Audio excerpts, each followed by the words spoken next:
Hi friends, അസ്സലാമലൈക്കും. Welcome to my kitchen Shifas. അപ്പോൾ ഇന്ന് കുട്ടികൾക്കുള്ളൊരു ഫുഡാണ് ഞാൻ നിങ്ങളുമായിട്ട് ഷെയർ ചെയ്യുന്നത്.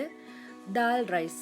ഇത് കുട്ടികൾക്ക് വളരെ ഹെൽത്തിയാണ്. അതുപോലെ ഫുഡൊക്കെ കഴിക്കാൻ മടിയുള്ള കുട്ടികൾക്ക് ഇടയ്ക്ക് ഇതുപോലെയുള്ള റൈസൊക്കെ നിങ്ങൾ തയ്യാറാക്കി കൊടുക്കുകയാണെങ്കിൽ അവർ കൂടുതൽ ഫുഡെല്ലാം കഴിക്കാൻ ഇഷ്ടപ്പെടും.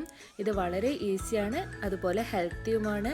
അപ്പോൾ ഇതെങ്ങനെ തയ്യാറാക്കാമെന്ന് നോക്കാം. ഇതിനു വേണ്ടി ഞാനിവിടെ ചെറുപയർ പരിപ്പ്, നമ്മൾ പായസപ്പരിപ്പ് എന്ന് പറയുന്ന ആ പരിപ്പ് ഒരു 2 ടീസ്പൂണാണ് ഞാനിവിടെ എടുത്തിട്ടുള്ളത്. ഇതുപോലൊരു സ്പൂണിൽ. ഇത് ഒരു നേരത്തെ ഫുഡിന് കറക്റ്റ് ഒരു അളവായിരിക്കും. 2 ടീസ്പൂൺ ബോയിൽഡ് റൈസ്. ഞാനിവിടെ ചെറിയ അരിയാണ് ഉപയോഗിച്ചിട്ടുള്ളത്. നിങ്ങൾക്ക് ഇതിന് പകരമായിട്ട് വൈറ്റ് റൈസ് വേണമെങ്കിൽ ഇട്ട് കൊടുക്കാം. 2 ചെറിയുള്ളി, 1 വെളുത്തുള്ളി, ഒരു 2 പിഞ്ച് ചെറിയ ജീരകം എന്നിവ ചേർത്ത് കൊടുക്കാം. ഞാൻ അരമണിക്കൂർ ഈ പരിപ്പും അതുപോലെ തന്നെ അരിയും വെള്ളത്തിൽ കുതിർത്തതിന് ശേഷമാണ് ഇതിലേക്ക് ചേർക്കുന്നത്.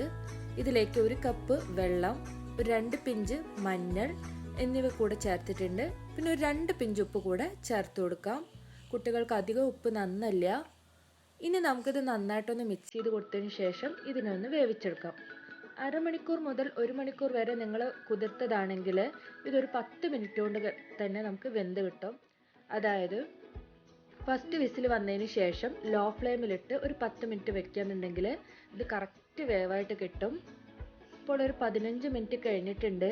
നല്ലതുപോലെ വെന്ത് വെള്ളമെല്ലാം പാകമായിട്ട് വന്നിട്ടുണ്ട്. ഇനി നമുക്കിത് ഇതുപോലെ നന്നായിട്ടൊന്ന് മാഷ് ചെയ്ത് കൊടുക്കാം. കണ്ടില്ലേ, നമ്മുടെ റൈസ് നല്ലതുപോലെ വെന്ത് വന്നിട്ടുണ്ട്. ഇനി നമുക്കിത് ബൗളിലേക്ക് മാറ്റാം. ഒരു ചെറു ചൂടോട് കൂടെ തന്നെ നമുക്ക് ഇത് സെർവ് ചെയ്യാം. എൻ്റെ മോള് ഫുഡ് കഴിക്കാൻ നല്ല മടിയായിരുന്നു. അപ്പോൾ ഞാൻ ഇതുപോലെ ഇതൊരു ആൻറ്റി പറഞ്ഞു തന്നതാണ്. അപ്പോൾ ഇതുപോലെ തയ്യാറാക്കി കൊടുത്തപ്പോൾ ഇവൾ ഇടയ്ക്കൊക്കെ ഇത് കഴിക്കാറുണ്ട്. ഡെയിലി കൊടുക്കാറില്ല, ഞാൻ ഒന്ന് ഇടവിട്ടാണ് കൊടുക്കാറ്. ഇതിലേക്ക് ഞാൻ ഒരു ചെറിയ ടീസ്പൂൺ നെയ്യ് കൂടെ ചേർത്തിട്ടുണ്ട്. ഇനി നിങ്ങൾക്ക് വേണമെങ്കിൽ നെയ്യ് ചൂടാക്കി അതിലൊരു ചെറിയുള്ളി മൂപ്പിച്ചിട്ട് അങ്ങനെ വേണമെങ്കിലും ചേർത്ത് കൊടുക്കാം. ഇതൊരു ചെറു ചൂടോട് കൂടെ തന്നെ കുട്ടികൾക്ക് നിങ്ങൾ സെർവ് ചെയ്യണം. ഉച്ചയ്ക്കോ രാത്രിയോ ഏത് നേരത്ത് വേണമെങ്കിലും നിങ്ങൾക്കിത് കൊടുക്കാം. അതുപോലെ നമ്മുടെ വീട്ടിൽ അടുപ്പെല്ലാം ഉണ്ടെങ്കിൽ നമുക്കിത് മൺകലത്തിൽ വേവിക്കുകയാണെങ്കിൽ കൂടുതൽ ഹെൽത്തി ആയിരിക്കും. അപ്പോൾ നിങ്ങൾ എല്ലാവരും ട്രൈ ചെയ്ത് നോക്കണം, നിങ്ങൾക്ക് ഇഷ്ടമാവും. Thank you.